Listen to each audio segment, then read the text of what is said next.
नमस्कार। अष्टावक्र महागीता के प्रथम प्रकरण से 13वां श्लोक। कूटस्थं बौद्धम अद्वैतम आत्मानं परिभावय आभासः अहम भ्रमं मुक्त्वा भावं बाह्यम अथ आंतरम।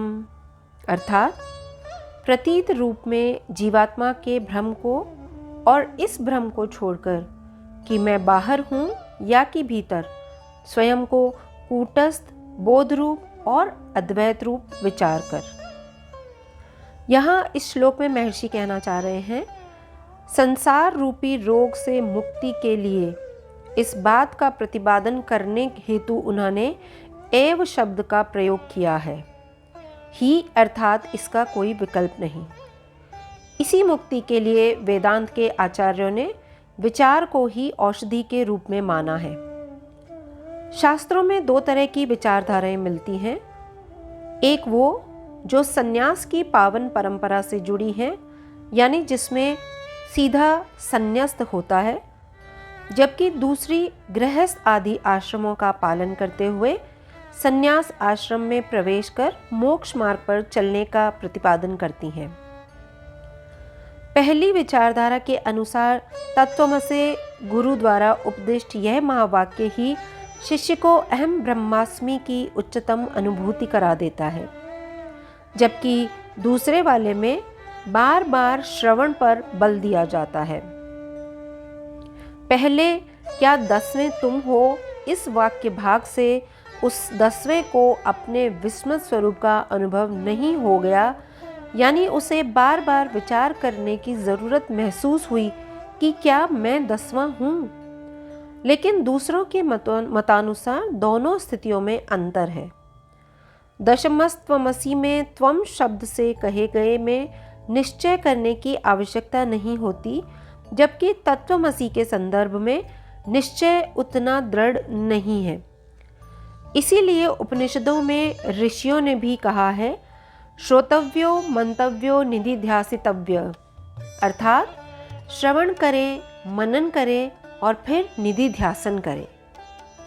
महर्षि अष्टावक्र ने भी इसी बात पर जोर दिया है, परिभावय के रूप में, अर्थात विचार करें। जिस प्रकार लोहार लोहे को रखकर अलग अलग रूप देता है उसे कूटस्थ कहते हैं, और उस पर लोहा नाना प्रकार के नाम रूप लेता है, उस पर चोटें पड़ती हैं, लेकिन फिर भी वह यथा रूप ही रहता है, यानी वह रहता तो लोहा ही है, आकार अलग अलग लेता है, उसमें कोई परिवर्तन नहीं होता।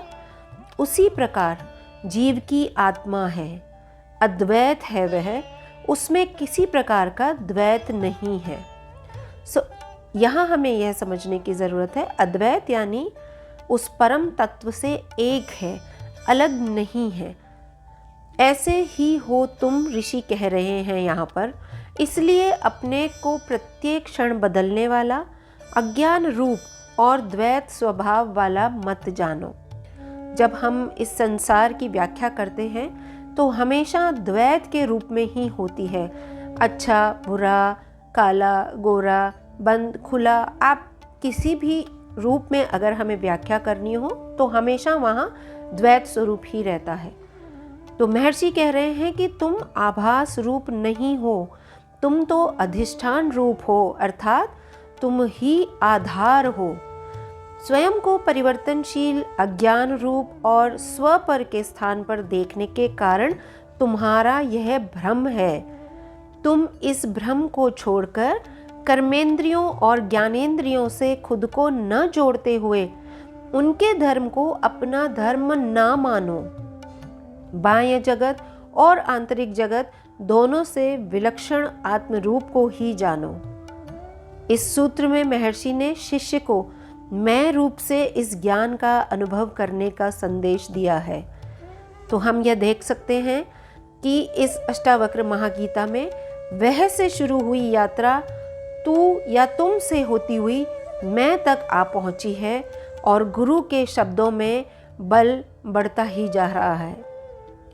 तो हमको यह जानना है कि लोहे को जिस प्रकार अलग अलग रूप स्वरूप दिए जाते हैं उसे कूट कूट कर, हम अलग अलग स्वरूप, अलग अलग नाम, अलग अलग शरीर कितना भी धारण करें, मगर हम असल रूप में वह आत्मा ही है जो अद्वैत है, जो उस परम तत्व से एकाकार है। आज के श्लोक के साथ इतना ही।